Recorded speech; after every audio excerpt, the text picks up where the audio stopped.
I was actually planning to do something else this week, but I lost the SD cards, so you're going to get another one of these. So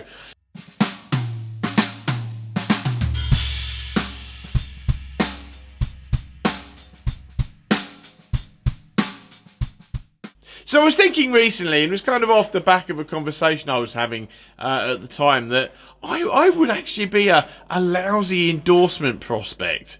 I think if anyone actually looked, I mean, maybe I'm obviously I'm known as a bit of a gearhead and a bit of a nerd, and that's fine. I have no issue with that.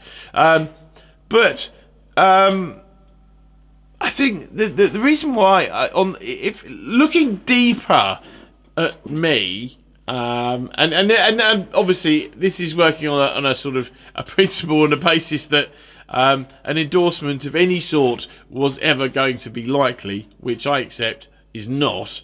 But then again, having said that, there are far worse players in the world who have had endorsements. So hey, you know what?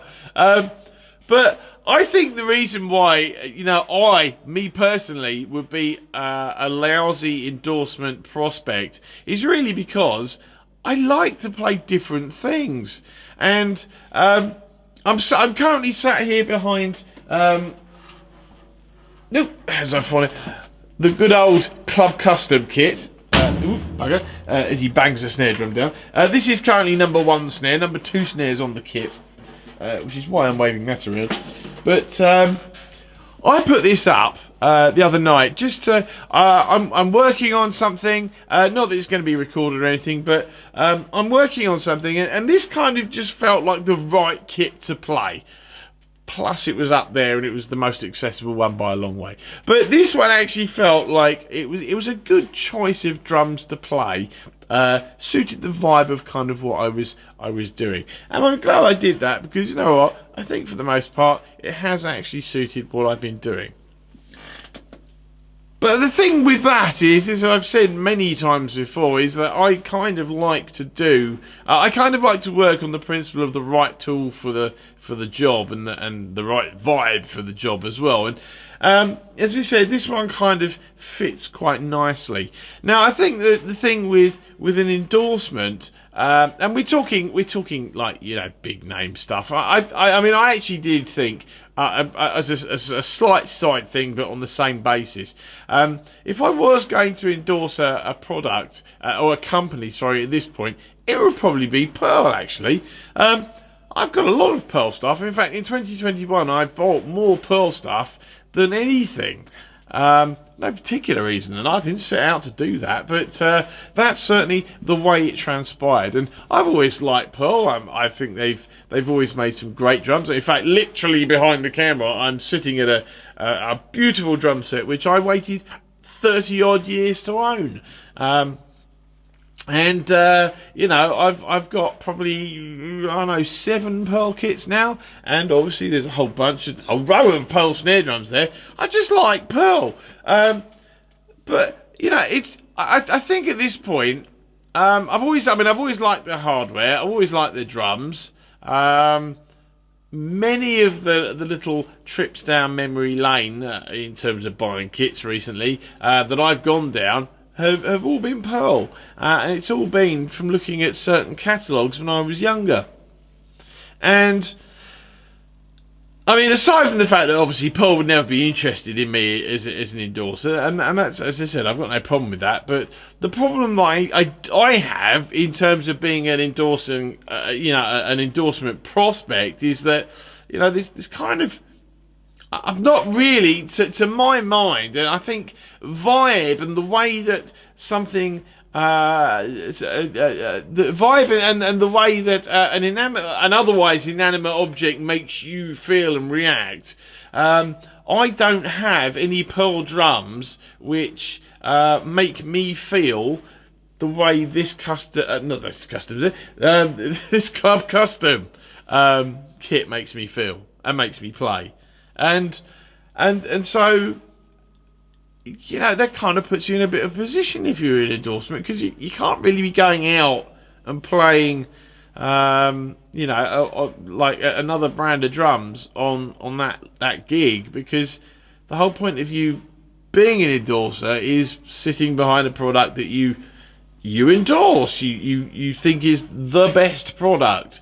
And as I said, I mean, I know there are absolutely loads of exceptions to that in terms of the sort of highest tier of player and endorser. Steve Jordan being the absolute perfect example of that, because even on his own instructional DVD, he's been a lifelong Peisty endorser. You can very clearly see him playing some Zildjian K hi-hats.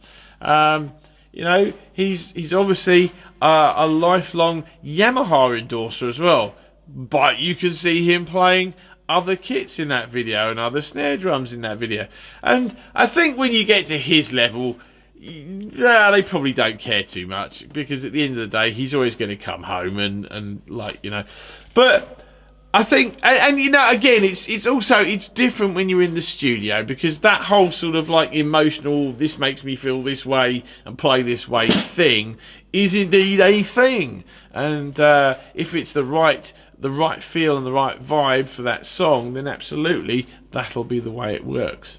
But I think the thing is certainly on a local level, that kind of wouldn't work too well. Now, my old band, what is now my old band, the previous drummer, he did actually have a local sort of endorsement thing going on. It was a local drum company that built a kit. He bought it at a reduced rate. I mean, he wasn't given it. I think he was given a snare drum, but he bought that at a reduced rate, and obviously there was a potentially beneficial arrangement and thing going on there. They were a local drum company. If someone liked the sound of the drums, they could then go and order something, and that's mostly the whole point of an endorsement. You go out and play the product, and people hear it, and then they go, "I must have that," and then they go buy it. That's really the bottom line of an endorsement. But as I've said, I mean, I think really in that particular band, I was mainly using one particular drum kit. But now that I'm sort of not in that situation anymore, I'm very likely to, whatever gig that I do next, or gigs that I do next, I'm very likely to basically chop and change whichever kit I fancy on that particular day. And if that's one of the Star Classics up there, then I'll take one of the Star Classics. If it's the Club Custom, I'll take the Club Custom. To be fair, it won't be the British Drum Company kit, because that's kind of a very niche thing. It's all about, I've said so many times before, it's all about the right vibe and the right feel, and and I think I've said, I've got no Pearl kits or no Tama kits that kind of make me feel the way the Club Custom does, and so that would be a bit of a predicament, because if I wanted to get that sort of internal feeling that I get from playing the Club Custom, and I was a Pearl endorser, that's a bit of a tough one. Short of ordering a new kit, that would be a toughie, because then I'd be like, I've got the choice of using the kit that I know would be right, but it's got the wrong name on it, or alternatively using the wrong kit and not quite nailing what I was going for. And that's kind of the reason why I would think I would be a rotten endorsement prospect. Bit of a dilemma, but I don't know. I mean, I know there are a lot of people out there who just play Pearl, or just play Tama, or just play Yamaha. I think that's cool. It's not something that I've ever really been able to aspire to. Hope that makes some sense. Possibly will to some people. Thanks for watching. See you again next time.